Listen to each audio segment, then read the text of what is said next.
see. Can't Okay. see them. Okay. All good. So I see live on YouTube. Oh gosh, as I say, I've got two computers going here, so. All right, that didn't help me.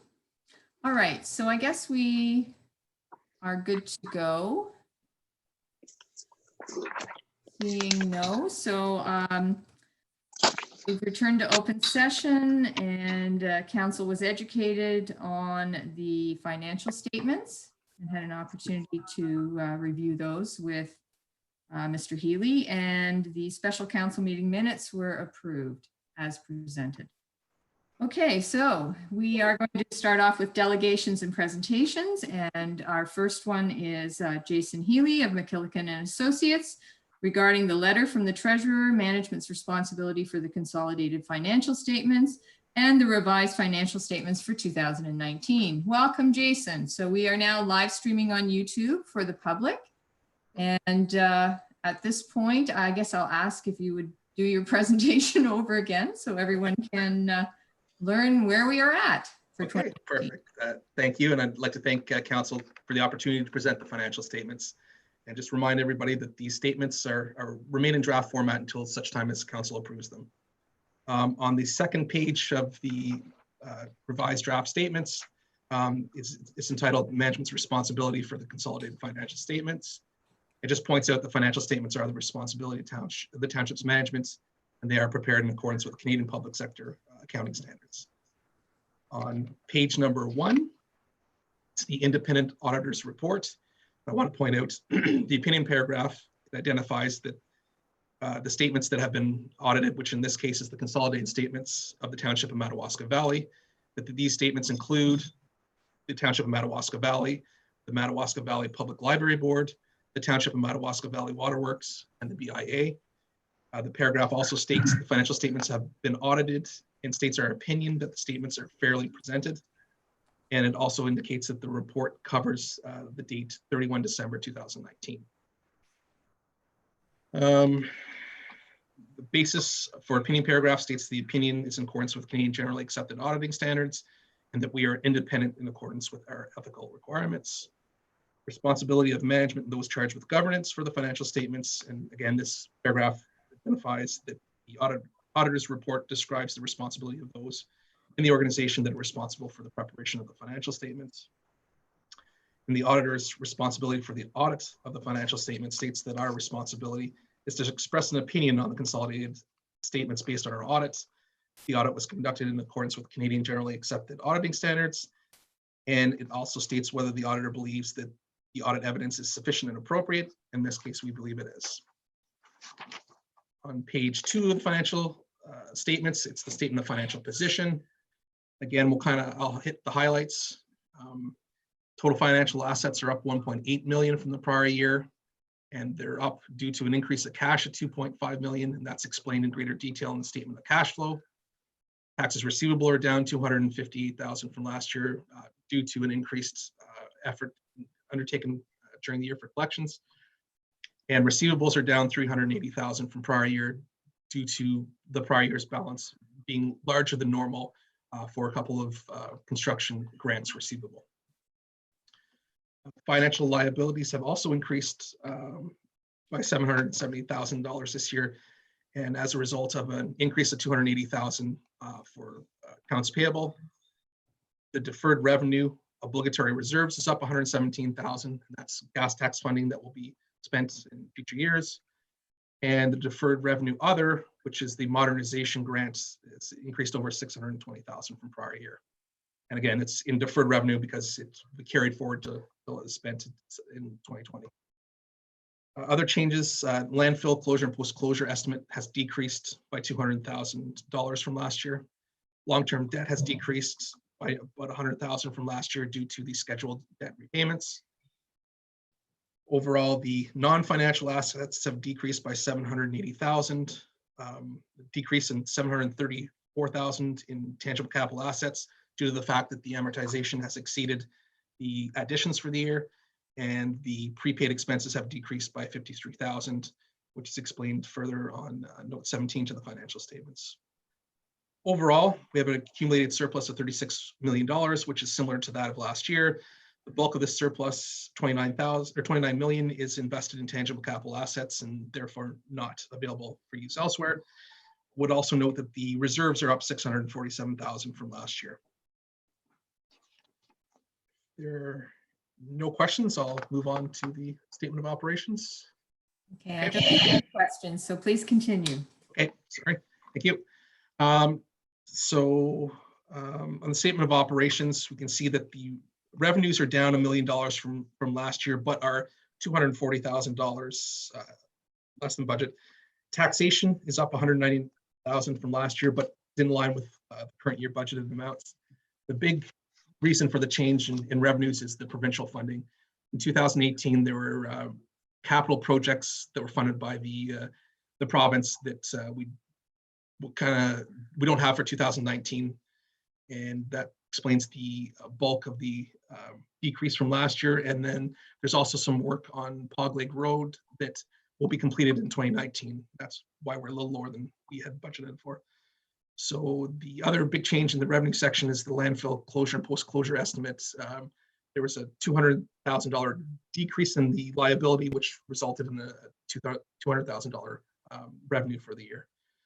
Overall, the expenditures are in line with budget in prior years, which resulted in a $313,000 surplus for the year for the municipality. There are any questions on statement of operations? I don't see any, so if you would please continue, thank you. Okay. So the other thing I'd like to point out was just on the on page 22 of the financial statements, the Ontario Home Renewal Trust Fund. We found that these statements presented fairly as well, and just would like to note that there was a small balance that was forgiven by the province, so that would be the last year for those financial statements. And then also on page 26, that the library board statements presented fairly in all material respects. Okay. So does council have any questions at this point for Jason? I'm not seeing any. Does staff have any questions? Again, not seeing any. All right, well, fantastic. At this point, Sue, I'm going to ask a question because we didn't get a chance to have a quick chat about how the flow of the meeting is going to go. Do we need to then approve the draft financial statements? And if so, do you have a resolution ready? I do, through the chair. Thank you. That council approve the 2019 consolidated financial statements and management letter as received and presented by Jason Healy, auditor for McKillican and Associates. Great. Could I have a mover for that, please? Moved by Councillor Bromwich, seconded by Councillor Schulist. Is there any discussion on the resolution? Seeing none, all those in favor? And that's carried. Fantastic. Okay, thank you, Jason. I guess they can move from draft to being published and being our financial statements. Yeah, just like to thank council and thank the staff for their help throughout the audit. Great, thank you very much. And I know later in our agenda, we're going to have Amanda discuss some of the points that you brought forward in your auditor's letter, and that's, you know, that we're going to see staff and how they're going to address some of those points. So that'll be interesting to hear from Amanda at that point as well. So we're moving forward. Great, thank you so much. Thanks, everybody. You take care. Thank you. You too. Bye. Thanks, Jason. Thanks. Okay, we won't force him to stay for the rest of the meeting. All right. Oh, next is Amanda is up with the Treasurer's 2020 budget presentation. Oh, okay. All right, let me just get to sharing my screen here.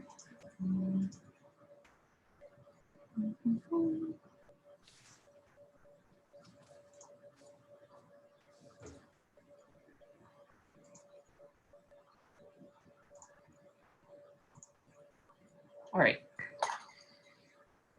So I just want to welcome everybody and thank you for your patience and your time regarding the 2020 operating and capital budget.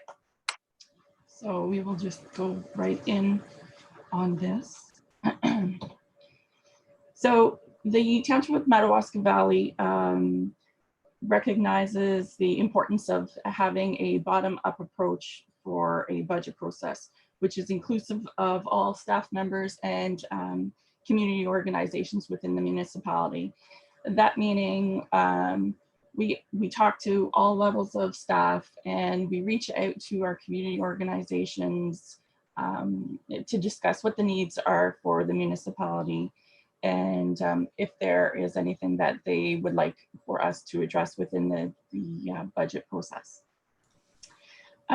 Beginning in, the budget process is a continuous process. It's constant. It is one that, as the first fiscal year is over, the next fiscal year begins for budget planning. So we're always considering budget needs, service delivery needs within council meetings and committee meetings, within discussions with the public when they call into the office or stop in. And so we have to keep top of mind what these needs are for the community, and considering the financial status of our municipality. As the meetings take place throughout the year, opportunities arise for financial savings, or needs for departments may become present. And in that sense, staff and council need to weigh the needs of the departments and the timing. So sometimes the budget will be passed, and then 2 months later, a need is recognized, or there's a potential for greater savings if we act on something immediately, and therefore staff need to identify to council those needs and how we can properly address them financially for the municipality. Beginning in October and throughout the month of November, department heads were asked to prepare for budget meetings, basically by preparing to identify what their capital needs, what their capital projects were, sourcing costs, and identifying changes in their operating budgets, such as internet or building maintenance.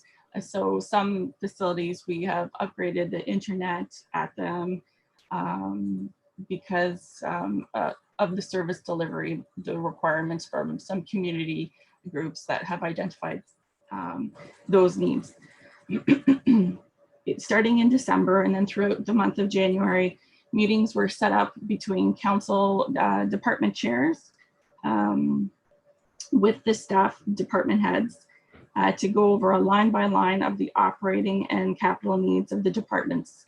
Involved in it was myself, the CAO, and again, those council members who are the chairs of those departments or specific committees. Also, if a councillor had requested to have specific interest in another department, or felt that because they are a chair of one committee, that they felt that they should be involved in another department's budget, we invited them to participate in the budget discussions, because it was always important that everybody has a say if they would like to have their say. So in March, through the months of March to May, a first draft was presented with a proposed increase of 3.3%. Staff worked hard to try to get a budget approval that recognized the needs of the community and the service levels. There were discussions of grant funding, possible decisions of where the funding should go or should be utilized with gas tax and with the OSIF funding.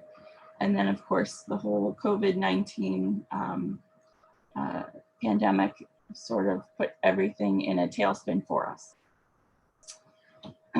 So with the economic impact on the community, a second draft was presented in April to council.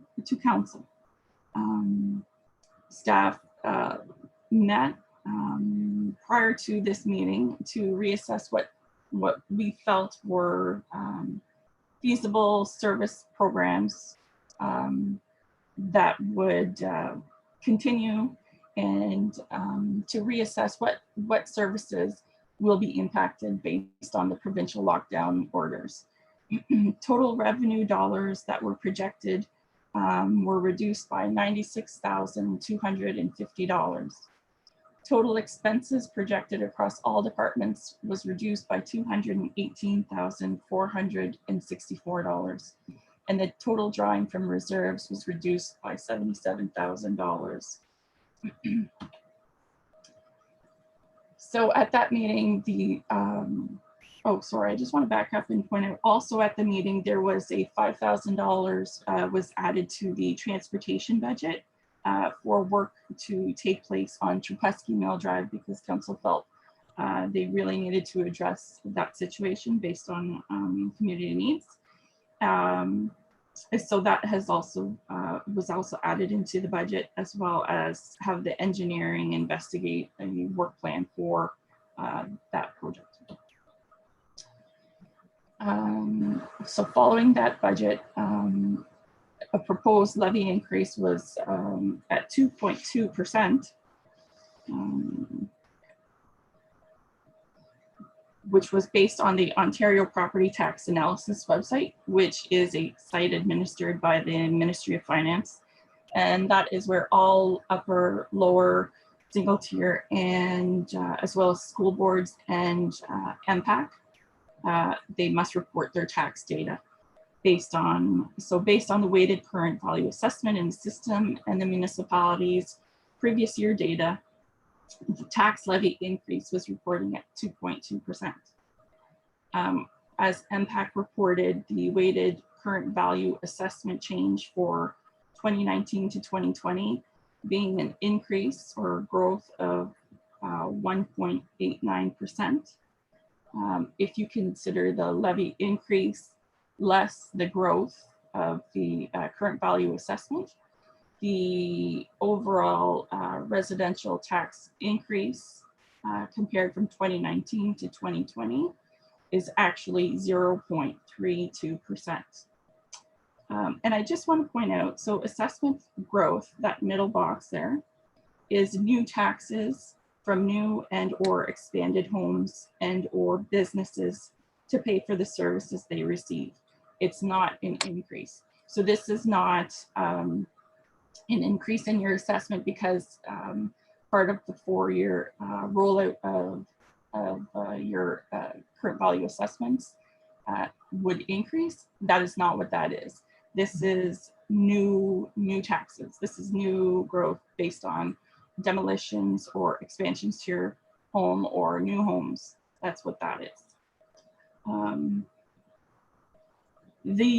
So that being said, with the Township of Madawaska Valley's residential tax increase of 0.32%, it's only one component of the overall tax rate, which we will review further on within the slides. So this is the municipal budget summary, and basically if later on the bylaw will be presented to council to pass, and within that is the budget for the municipality for 2020. And that is a lot more detailed. It breaks down where the expenses are. But I just wanted to provide this budget summary for the public so that they can see where the monies are being spent.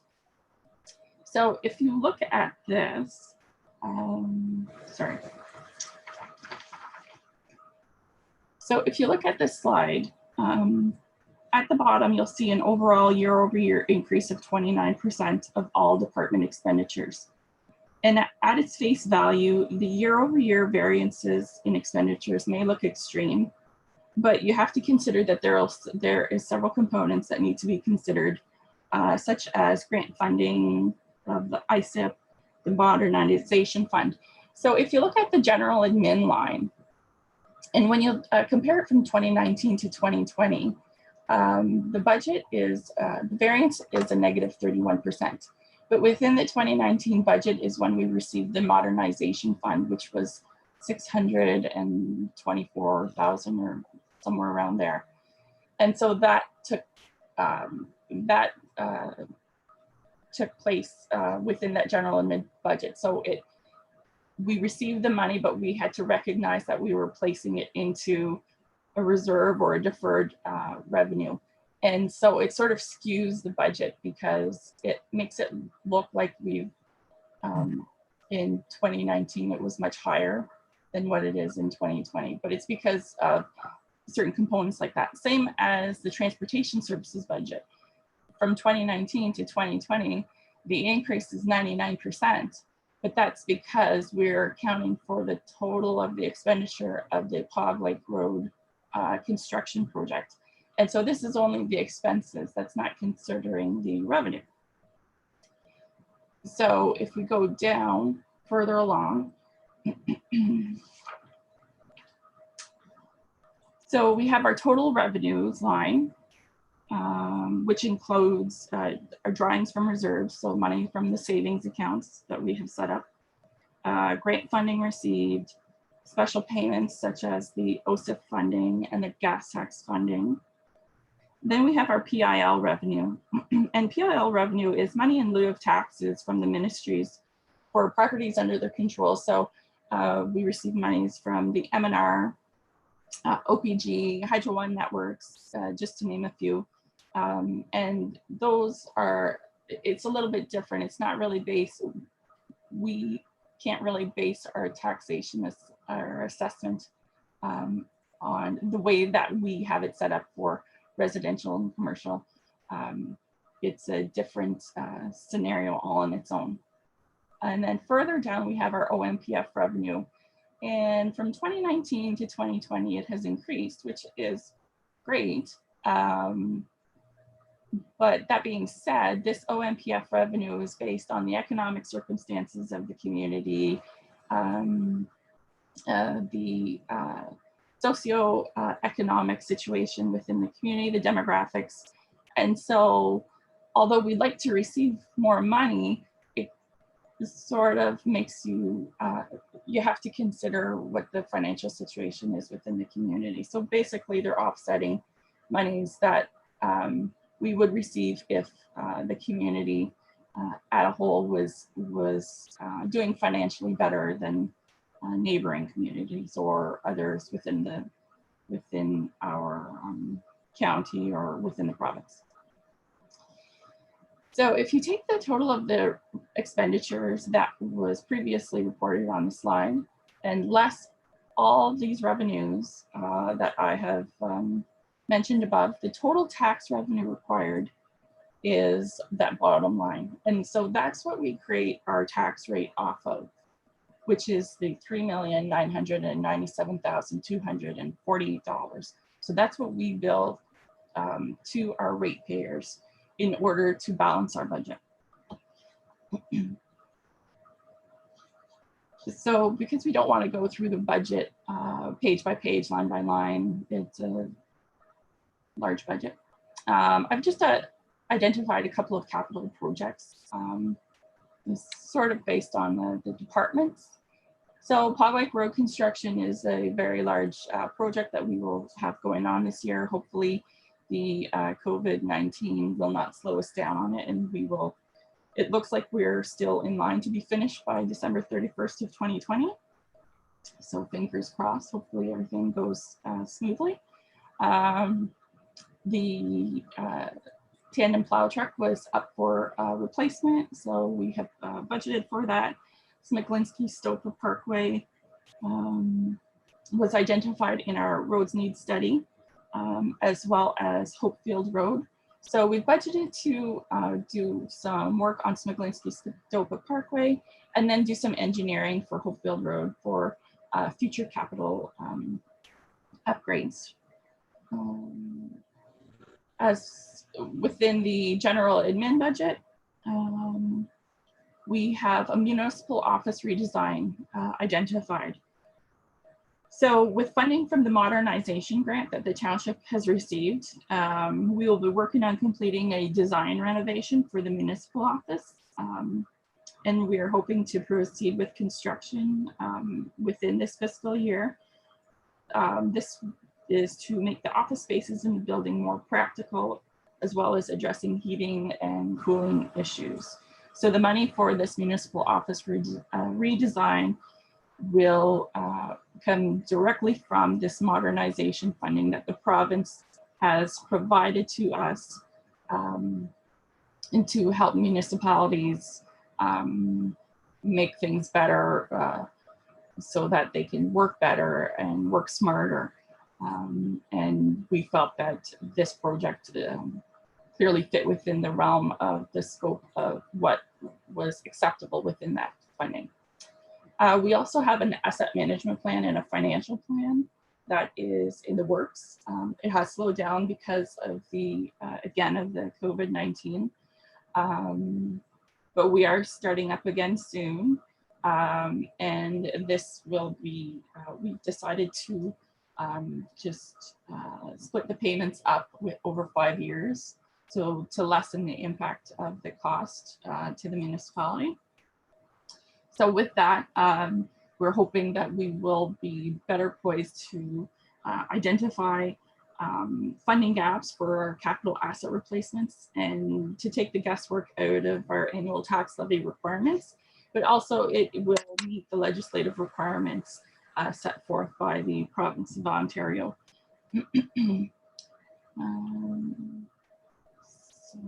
And one other thing I wanted to point out was we have an engineering preparation for the Paul J. Yakabuski Community Center.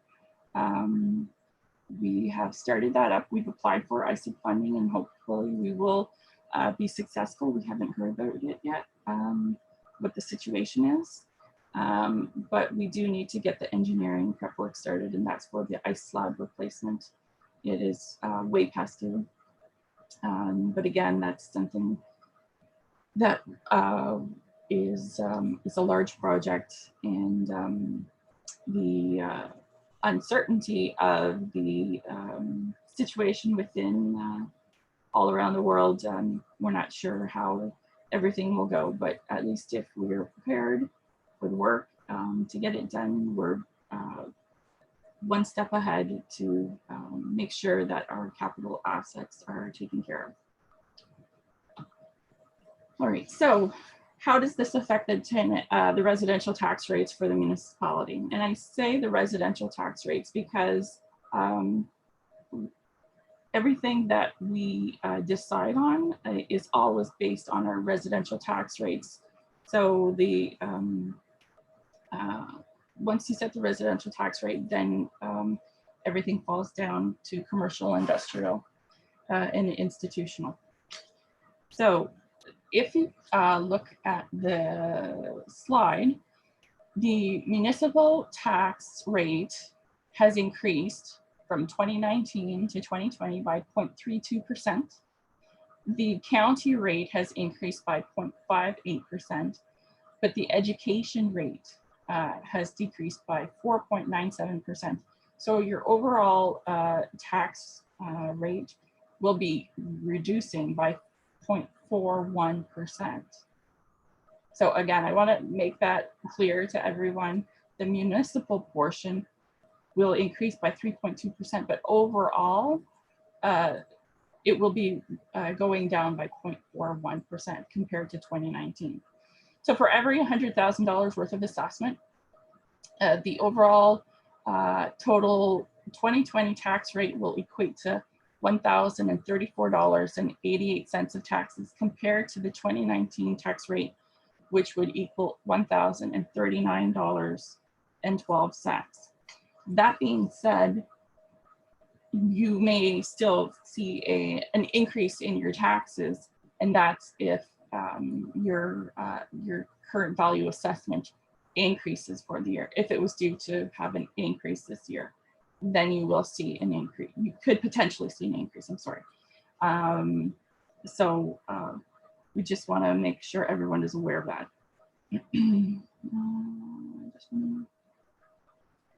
So for the education rate, a large reason why the education rate reduces year over year. One is the population of the community. So we do have less enrollment within the schools. And the provincial government has mandated that as assessment growth occurs, the education rate will be reduced to offset those increases. So they have said that they will not increase their tax rate if the assessment rates are being increased. So they're kind of keeping their budget numbers sort of at a status quo, I suppose. All right. So the breakdown of the tax billing based on $100,000 of residential assessment. So your municipal taxes for the 20 tax year, for the 2019 tax year was $514.25. The 2020 is $515.88. The county portion from 2019 was $363. The 2020 year is $366. And the education side for 2019 was $161, and it will now be $153. So total property taxes, again, 2019 tax year is $1,039, and 2020 tax year is $1,034. And this is for every $100,000 of residential assessment. So for every dollar received through taxes, 49 cents remains with the municipality, 35 cents is paid to the county, and 16 cents goes off to the school boards. And yes, we collect the money for the school boards, but then we remit it to the school boards. I've seen that on some social media sites where people are unsure of how the school boards get their money. We collect it on their behalf and then we submit it to them quarterly. This bar graph I just provided as a visual representation of proposed expenditures because some people are more visual people. And this is for your 2020 fiscal year based on department. So as you can see, transportation weighs quite heavily on our municipal budget. And then we have protection, general admin, and parks and rec. There's this line called properties, and there's really, you can't see very much there, but that's the municipal cemetery. That's the cemetery that we take care of in Cumbermere, so it's quite low.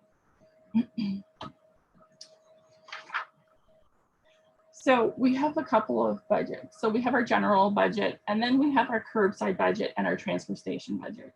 So curbside area rates are rates that apply only to all residential, commercial, institutional, and industrial units located in the former village of Barry's Bay and its outlying area that receive this service. So if you receive curbside pickup, you pay a special rate. And if you do not, then you fall within the transfer station area rate. So the curbside area rate will be increasing 6.8% from the 2019 budget.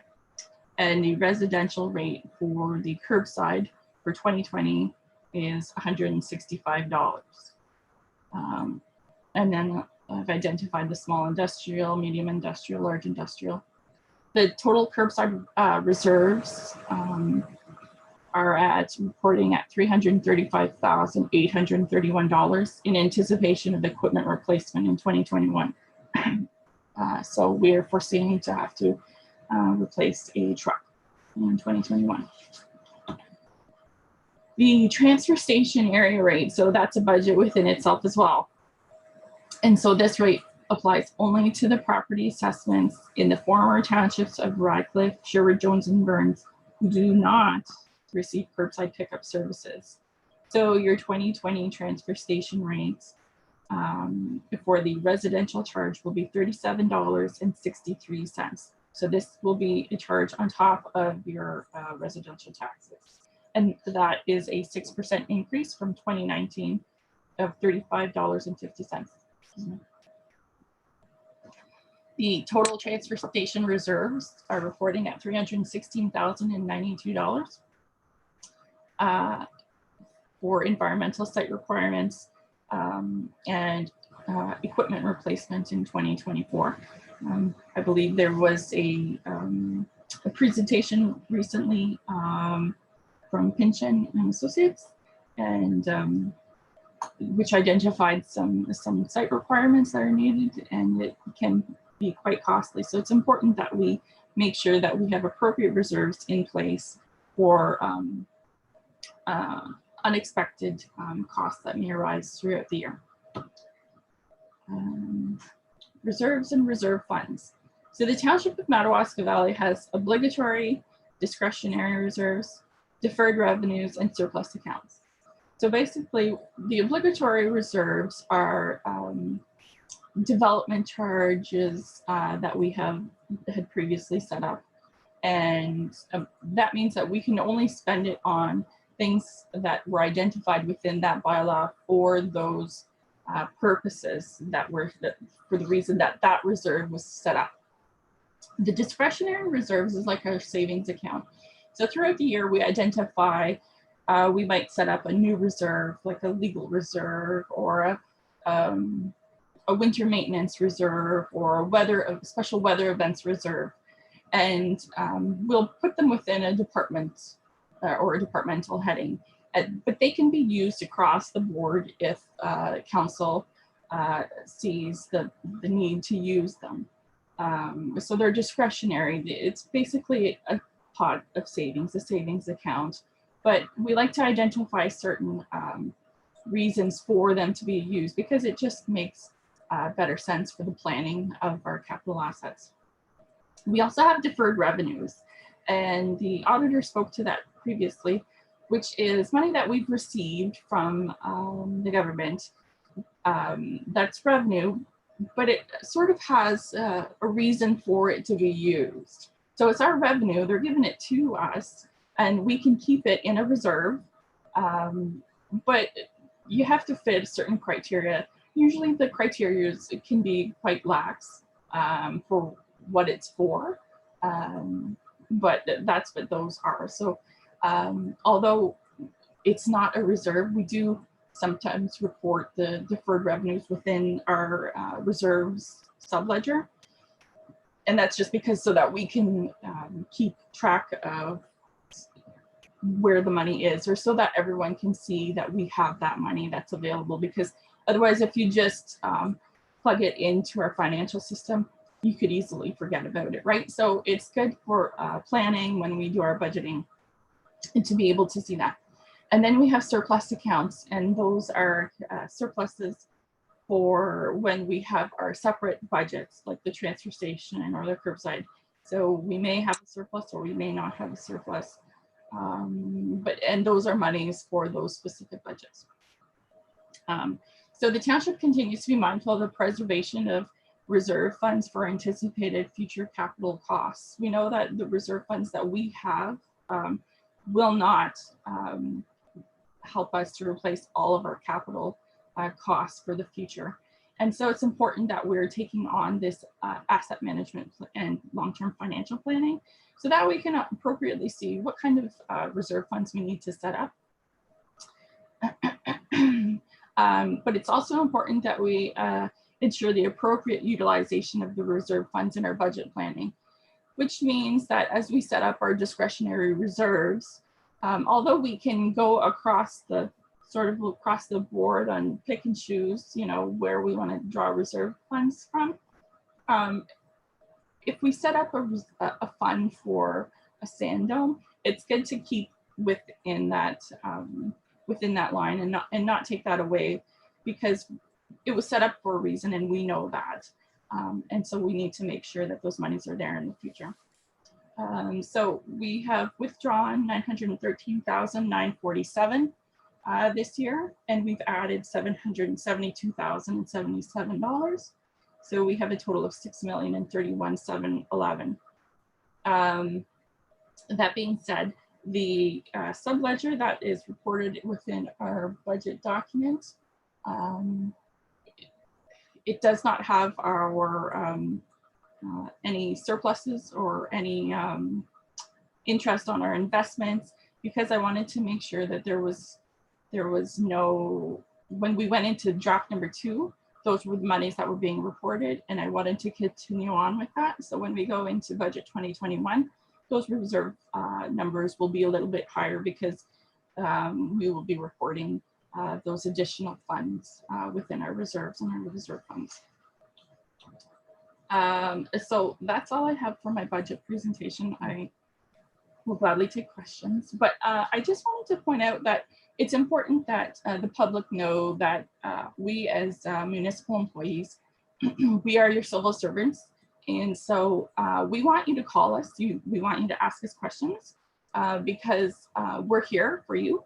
And we don't want there to be questions out on the street of what's this money for? Why are we doing this? Because,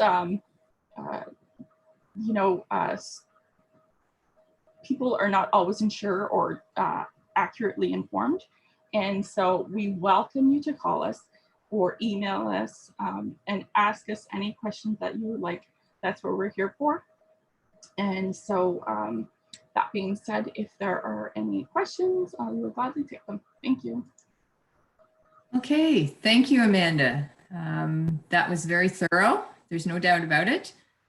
It's been a challenging budget. Certainly, having to look at what we were estimating would be the impact of COVID-19 for at least the first 6 months of the year, trying to figure that out. Staff did a very good job of looking at that, reviewing our revenues, recognizing that because a lot of our facilities are closed, we were going to have reduced revenues, and also looking at where there would be expenditures that we just would not be making, things that we would normally have expended. Considering that inflation last year was 2%, to be able to bring the budget in at less than a third of 1%. That's what 0.32 means. It's a less than a third of 1%. It's a very small amount. We did work very hard to ensure that we were considering our taxpayers, considering some of the stressors and issues that they're under right now. And council has provided some relief in terms of not charging interest on taxes that will be due up until certain dates. And I know we'll be reviewing that as we go along, but that is again another source of revenue that the municipality would not be receiving for those taxes that weren't paid. So we are very understanding of that issue with the public right now. And we do, we do think that you've presented us with a budget that has considered a lot of those factors and still is maintaining the necessary services that as a municipality we need to provide. Does anyone on council have any questions or any comments from council on the budget at this point? Anything for Amanda? Councillor Wilmer, yes, okay, I saw the hand. And you need to unmute yourself.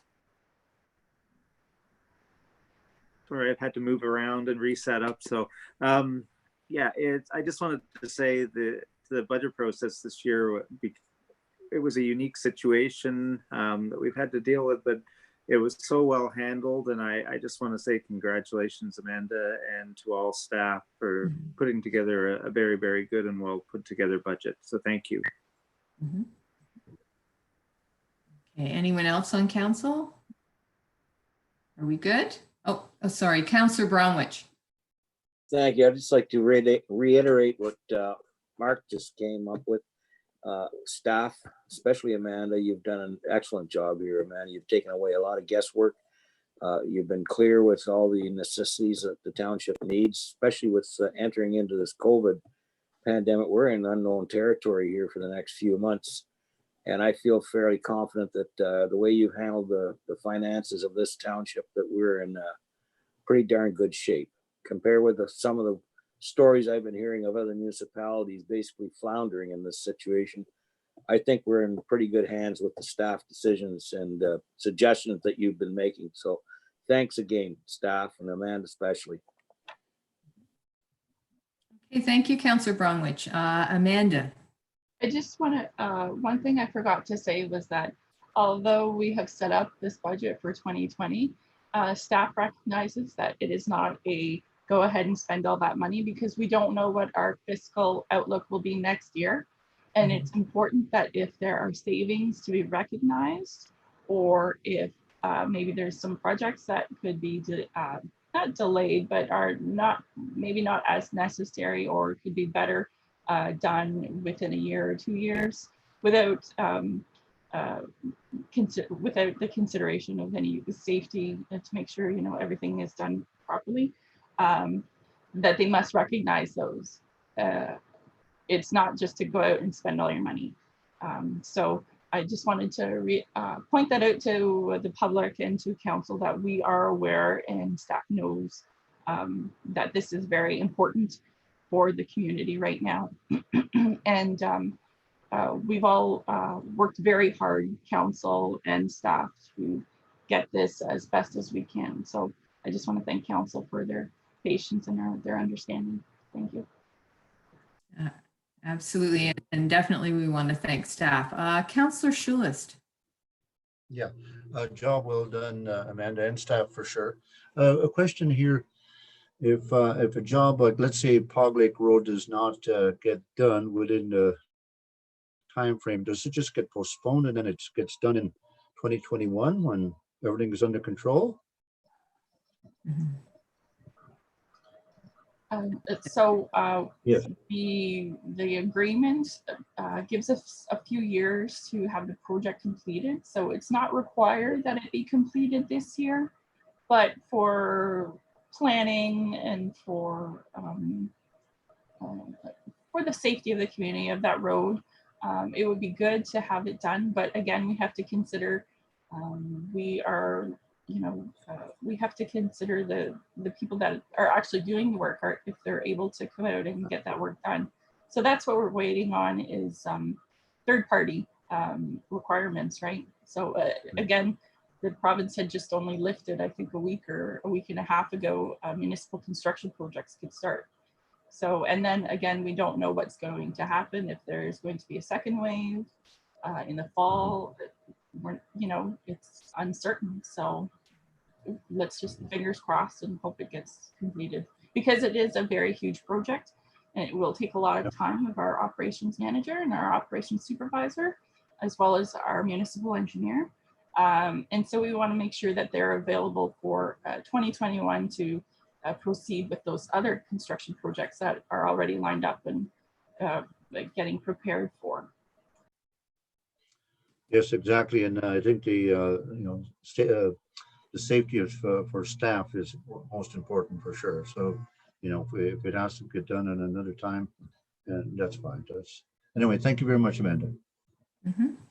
Yes, I think that that's going to be a major concern going forward, is that we have to ensure that the projects that the municipality is completing are done in ways that will follow the guidelines of public health. So I think staff is very aware of that and very conscious of it. And certainly as businesses start to reopen, things like the construction, I'm sure they'll also have guidelines that they'll be following to keep people healthy and safe.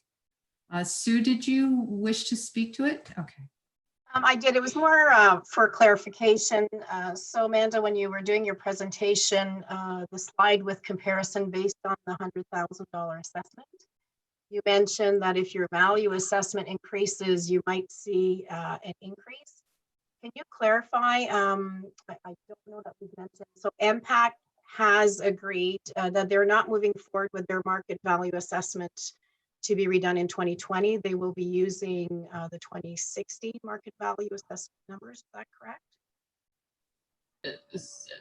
Yes, that is correct. So the reassessment program will not be taking place this year. It will be started back up in 2021. So ratepayers can expect to receive notices around June of 2021 regarding their market value assessment, whether it will be increasing or decreasing. Yeah, the only time that, or hopefully the only time that a residential ratepayer would see an increase to their taxes is if for some reason their assessment increased. Thank you. Okay. All right. It's always a question too of whether your assessment increases relative to the average assessment, right? Okay. All right, is there any further questions or discussion on the budget at this point? I know we have the bylaw in our package a little later on. Okay, with that, I'm going to thank Amanda for the presentation. And that the presentation, Amanda, that's available as part of this package. So if the public want to see it, it is there as well. Yes, and we'll be posting it on our website as well. Okay, great. Thank you. All right, that completes our delegations. We'll move to confirmation of the minutes then. The special council meeting minutes of April 21st, 2020.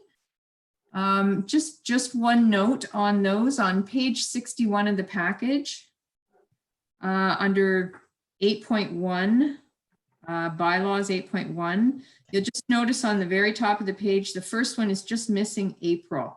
It says, given third and final reading this 21st day of 2020. If we could just add April to that, just that one amendment. And then the recommendation is that the special council meeting minutes for April 21st, 2020 be approved as amended. Could I get a mover, please?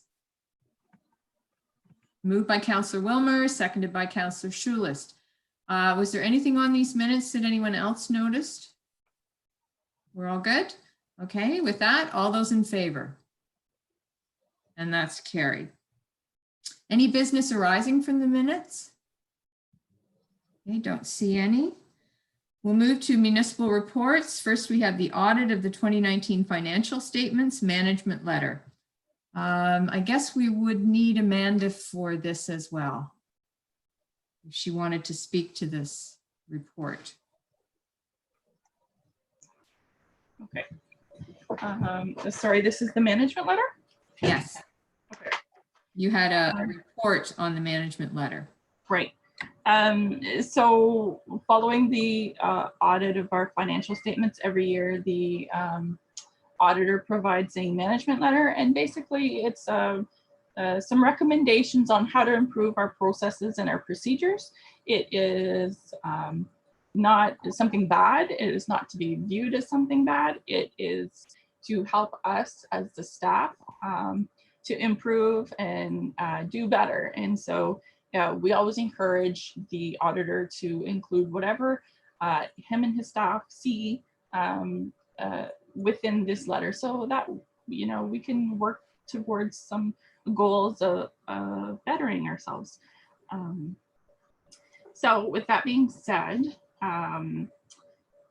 I will just break down within his letter. He identified some headlines. So bank reconciliations. So he said we would recommend that bank reconciliations be reviewed by another person within the accounting department and sign off on the bank reconciliations monthly. So we have two bank reconciliations. One is the general bank and the other is the tax and water bank. So last year we implemented that the tax and water bank account be reviewed in tandem by Janice and Laura. So Laura completes the tasks and Janice reviews them. And then so we got that going. We got a good workflow going with that. And so now with 2020, as I do the general bank reconciliation, I will then be providing my reconciliations to the deputy treasurer, and she will review the work and make sure. And then if she sees any discrepancies or if she sees any, some red flags or something, then she is better positioned to point them out to the CAO if there is ever any sort of situations like that could arise. Rather than having, someone like a junior accounting staff member or something like that. You want to make sure that you have someone that's in a position that feels confident in themselves. So that will be starting this year. So hopefully by for the 2020 financial statements, that line will come off, that recommendation will come off. The taxes, county and school boards. So the comment was, we would recommend that the reconciliations be completed after the final taxes are invoiced and be updated each time write-offs or supplemental taxes are processed, and the reconciliation should be reconciled to the general ledger. So the finance staff, we're always in a state of learning and transition, and it's going to take us years to get a proper workflow and identify what the proper procedures are for our positions. Because things have changed from the way they used to be. We're trying to integrate everybody and get everybody involved so that there isn't a situation where if somebody goes down, that person was the only person that knew how to do it. So that being said, there's 3 to 4 people involved in this process, as opposed to it was one person doing the process in previous years. So it's just a learning and a sort of a transition year, but we will be working on it. And again, it's just another thing for us to work on. So we're happy to, try and make things better. Accounting software was identified. So we recommend an assessment be made whether any training would be beneficial to the township staff who are now performing new duties. So I'd just like to say applicable staff training of software is always important and will continue to be encouraged. So we have taken on some new training or registered staff for new training, and it's always encouraged by staff to contact the IT support of the software company, and if they need some help or some better understanding or some refreshers, they're always encouraged to do that, and we put money in the budget for those purposes. Grant files. We would also recommend a reconciliation of the eligible expenditures to the general ledger accounts. Once the grant is completed, the file should also include a copy of the final submission to the funding agency, along with any correspondence received from the funding agency. So this recommendation will be a focus of mine for improving with managing the grant files. So I believe it was on the management letter last year. So we did set up a checklist, and we've set up a central repository on our computers for all of the department heads to start dropping files in for themselves. So now it's up to me to make sure that it's sort of more organized and better managed, I guess. I do try to throw things into the folders for the auditors when they come, and then they can just grab the folders, but it's more of just cleaning things up and making much more organized. Other project files, we recommend that complete records for all future projects be kept and reviewed at least on an annual basis. So finance staff agrees with this recommendation and will encourage knowledge and understanding of special project files with all staff, and in particular senior management, to ensure knowledge transfer of files. So again, it's important that everybody is aware of the projects that are going on within the municipality. And that's what this is speaking to is we don't want to make sure, or we want to make sure that there isn't files that have been sitting for 10, 15 years that haven't been addressed because people aren't aware of what the situation was or why they're sitting. Questions of how to clean it up or take care of it. So that's what that is, and I think it's something that goes across the board within our office. It's to make sure that we're communicating really well with each other on what's happening. And that's my report. Okay, thank you, Amanda. When you talk about other projects, I think of that Siberia Road project. If it had an ongoing file that was someone was keeping on top of, perhaps it wouldn't have ended up in a position where it was a line on our financials that finally had to be tidied up. And certainly all the work that's gone into grant files is most appreciated. A couple of years ago, we were in not a very good position in terms of knowing what grants the municipality actually had, at what point the reporting on that grant was, and where all of the financials and situations were so that the final reports could be completed. So a lot of work's gone into that, and I do really appreciate all the efforts of staff to bring that to one central location so that everyone is totally aware of where to go to get the information. So, we recognize, I think as a council, that it is an ongoing project as you develop the the training and the skills so that all of our very modest financial department can function and step in when someone is away or when someone is sick. And we do appreciate all the work you've put into reorganizing the department and making sure that all that cross training was done. Does any member of council have any questions for Amanda on the auditors, the points from the auditors? Anyone? I think we all concur that, we know you're working hard on these things, and we're seeing the improvement over time, and thank you so much for that. Okay, so Sue, do you want to read a recommendation, or Sue? Can I just speak to that briefly, if I may, Madam Mayor? Sure. I just wanted to add that throughout all the departments, I'm very proud of staff. They've recognized the need to cross-train for business continuity. And I can say with greater confidence today than 2 years ago that all areas have more than one person with knowledge of those files. And it's been great to see senior management share their knowledge, and many times I concur, it's a lot easier to do it yourself than to have to take that extra time to mentor. And I'm very proud of everyone for stepping up to the plate, but especially grateful for council 2 years ago recognizing the investment in staff, as well as the reallocation of job tasks so that we can actually assist that to come to fruition.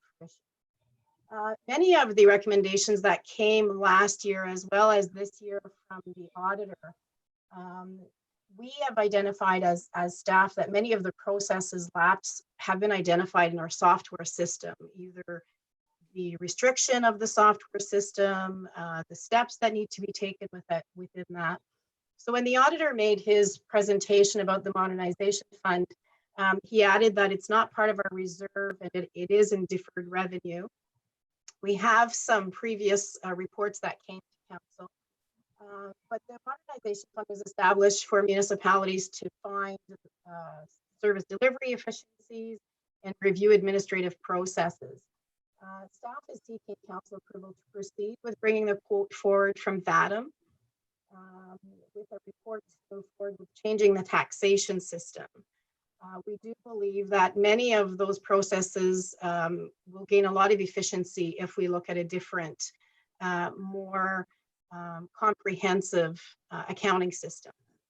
A previous report also identified that a review of service delivery throughout all departments is something that we should be looking at.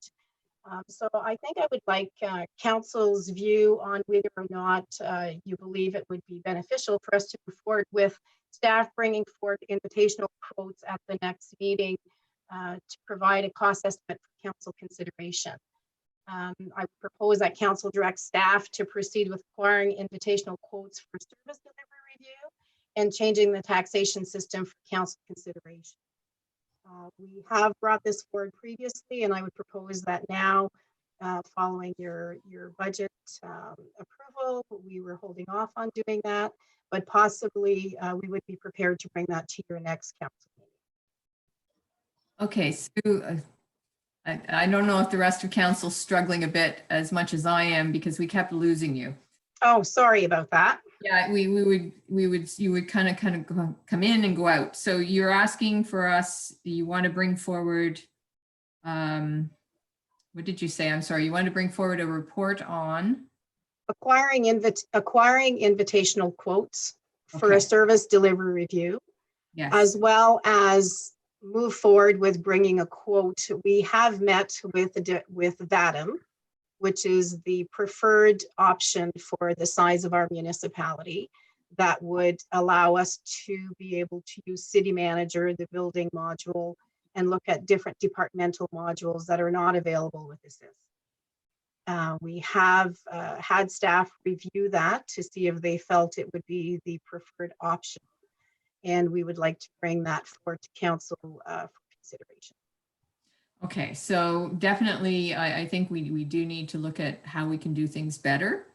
And certainly having that opportunity to do a service review would be hugely important. And this may actually be a very good time to be doing it. as we think about how things are going to change going forward and how we're probably going to have a new normal and how we do things. It will be a little different than how we have in the past. And certainly you've had discussions with staff, with all staff, about the software package, which when we has proven very challenging. And there are, even in the auditor's letter, there's been notes about the inability to limit access to certain staff for certain modules. And that's a deficiency in the actual software package that we're currently using. So if you have information you want to bring forward to council for discussion at the next meeting, I don't think any of us have a concern with that, but I'll open it up to council. Anyone want to speak to this? Councillor Bromwich? Thank you. Through you, Chair. This might be the new normal that we're dealing with right now, and software is leaping forward in bounds. Look at us today on Zoom. I mean, this is just the new normal for office meetings, and any embracement of a new software programs that can help you people stay in touch. I agree 100%. We have to start thinking about the future, and this is part of the future. So Sue, I'm all for it. Thank you very much. Yeah. And Councillor Wilmer? Oh, you're.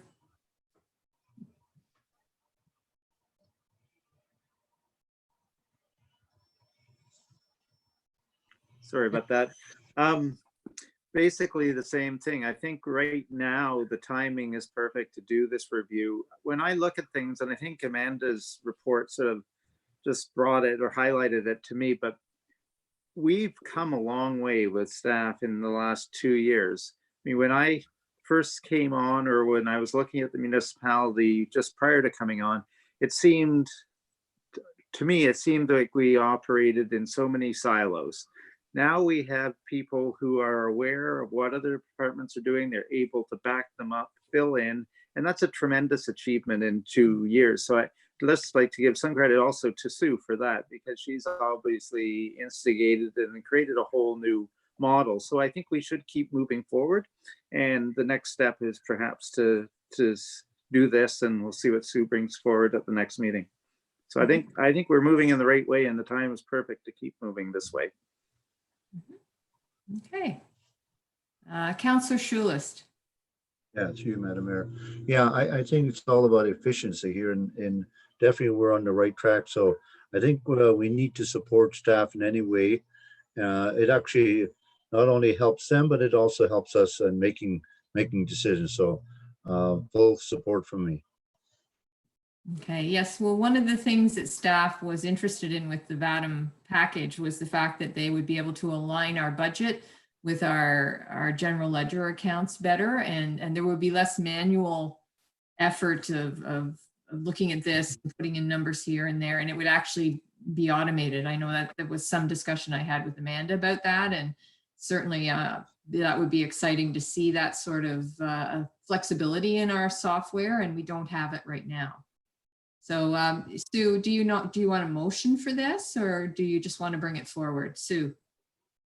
I'll just add, if possibly, if the minutes can just reflect my ask.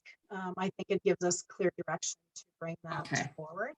I do want to clarify for Councillor Wilmer, this moving forward has been primarily the finance department, so the treasurer, deputy treasurer, and the involvement of the accounting clerk and junior accounting clerk that have looked at what works, what takes the longest, and they've done the legwork in sitting down with VATM and asking for some webinars and some sessions. So I do give them credit for the work that's gone behind it, and merely what I'm trying to do is to support what they are proposing, which will bring greater efficiency. And I'm just grateful that council sees the viability and the importance of doing this. So we will bring something forward and show you the difference as to what we have and what we can have.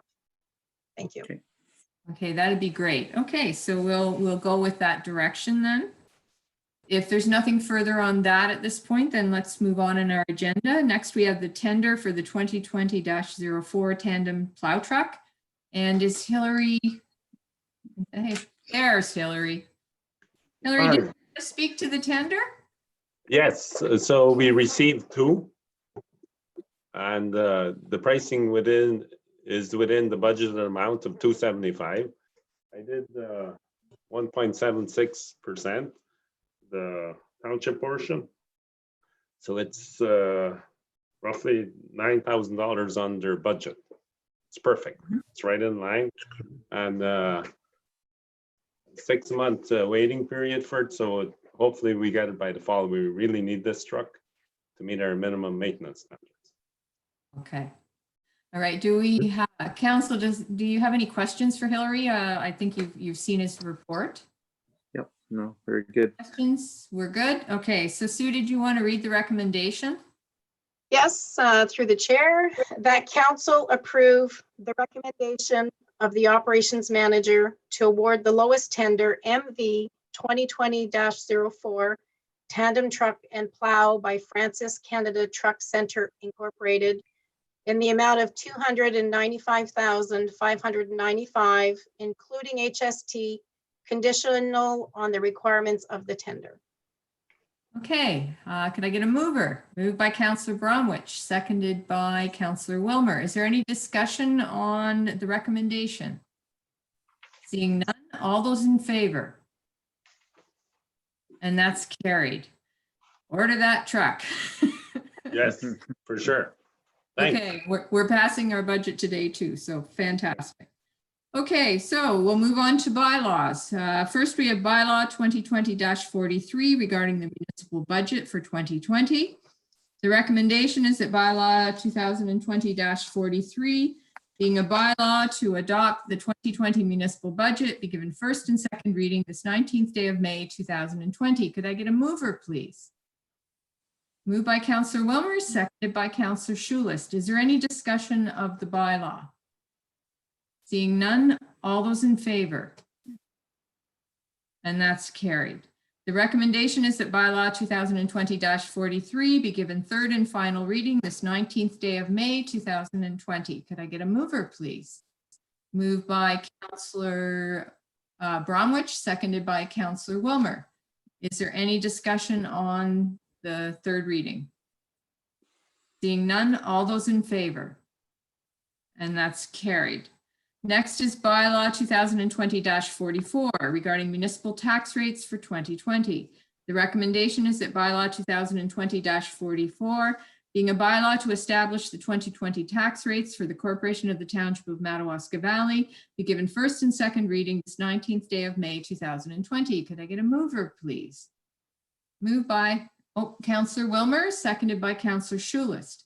Any discussion on the bylaw? Seeing none, all those in favor? And that's carried. The recommendation is that bylaw 2020-44 be given third and final reading this 19th day of May 2020. Moved by Councillor Bromwich, seconded by Councillor Wilmer. Any final discussion on this bylaw? Seeing none, all those in favor? And that's carried. Next, we have bylaw 2020-45 regarding curbside pickup, transfer station, budget and rates for 2020.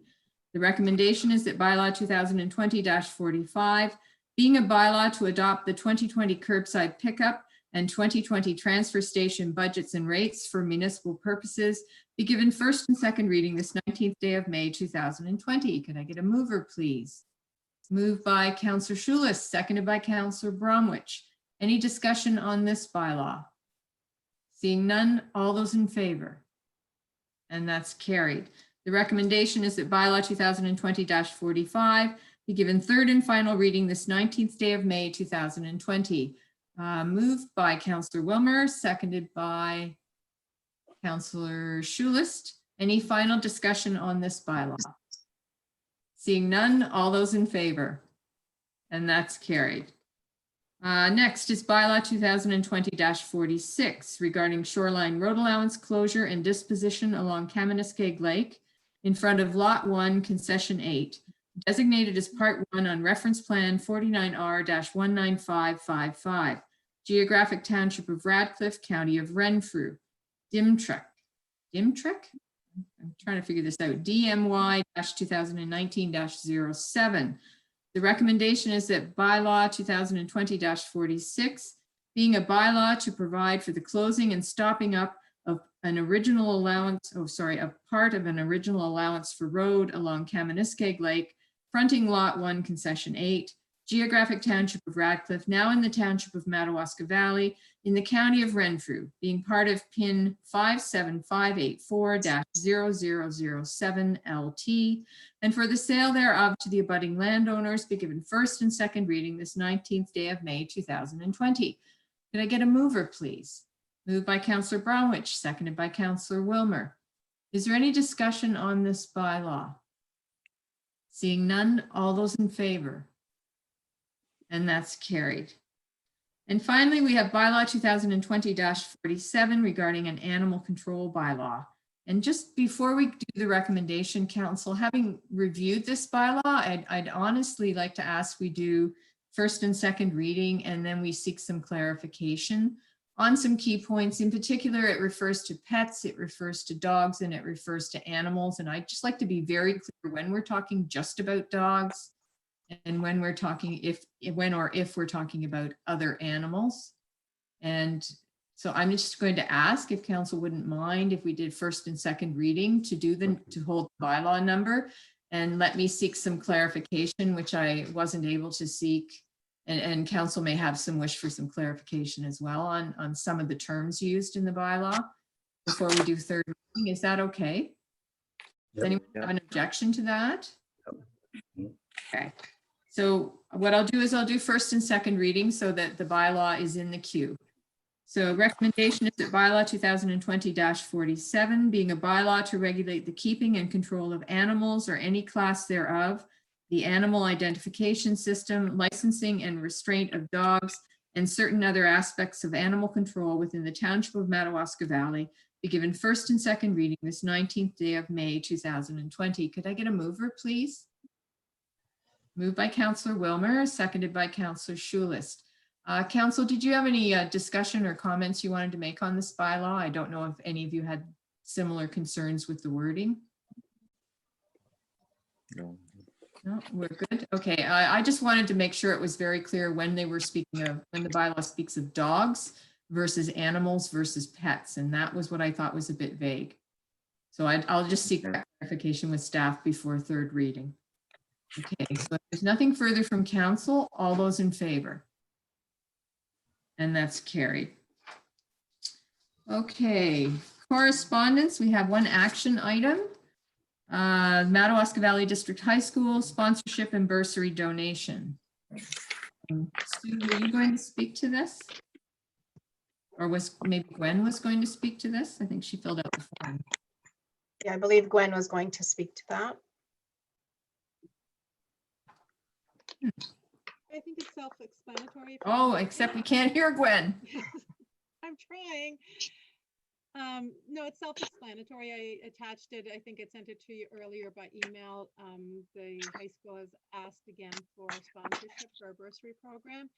So if council is in approval, we've done this for several years. I'd like to see it to go ahead. Okay, so is this in our budget? I think it is, isn't it? Yes. Yes, so we have budgeted for this, and what you're recommending this year is 2 bursaries of $250 each to needy students of Madawaska Valley District High School, who are residents of Madawaska Valley. Council, do we have any questions or concerns or comments on this? Not seeing any. I think this is something we have done traditionally, and we like to support our young people in their futures as they move forward from high school to either trade school or college or university. So it is a worthwhile investment, hopefully in young people who will stay in our community.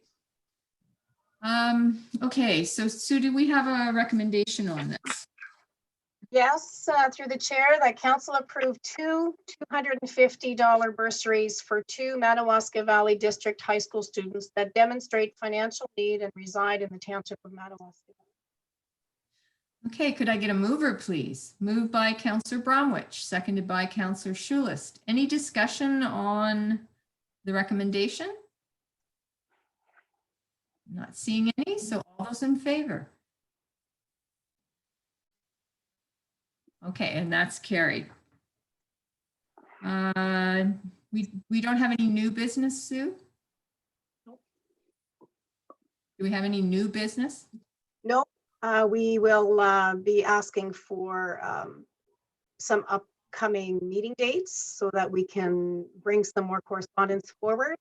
I do believe in June, we need to have a special council meeting for just facilities and water wastewater. We have quite a few delegations as well as some aqua reports that we would like to bring forward. So we believe it should be a facilities and water wastewater special council meeting.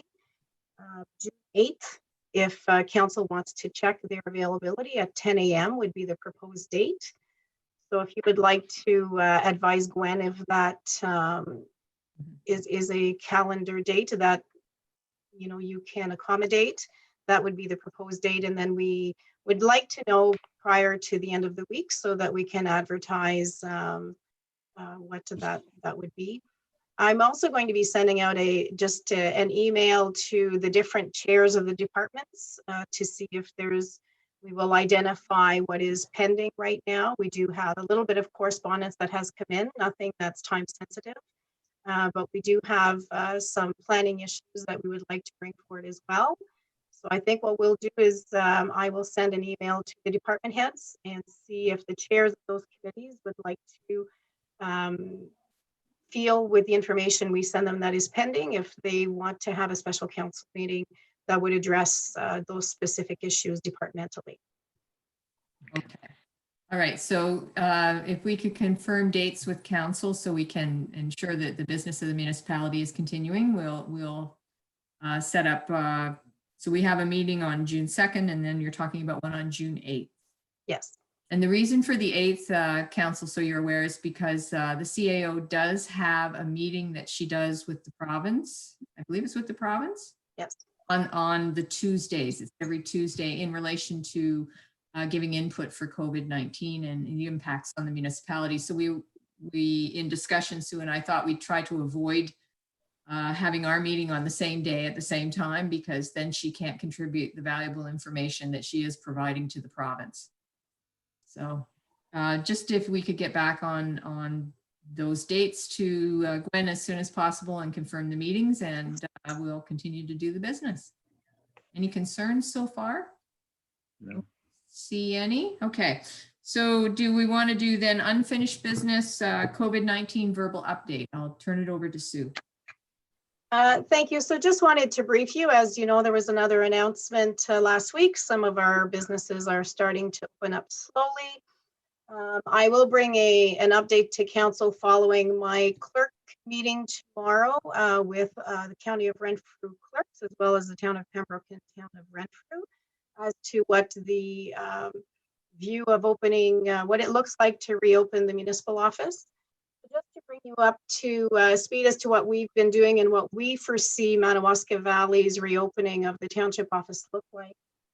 We are reopening the township office, and it will at some point, we'll let you know what that looks like. To get ready for that, we are prioritizing patron and staff safety.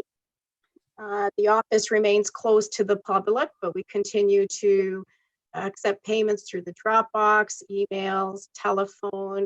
I think all department heads have made really great strides with accommodation, and we've been able to accommodate all of the inquiries that we've received.